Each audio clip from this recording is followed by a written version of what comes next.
నిన్ను నీవు తగ్గించుకోరా, పరలోకములో హెచ్చింపబడతావురా.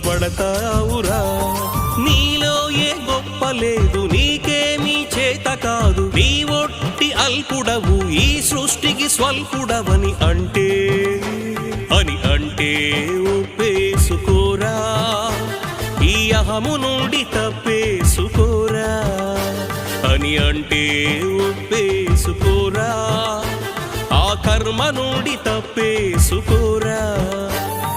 నిన్ను నీవు తగ్గించుకోరా, పరలోకములో హెచ్చింపబడతావురా, పరలోకములో హెచ్చింపబడతావురా.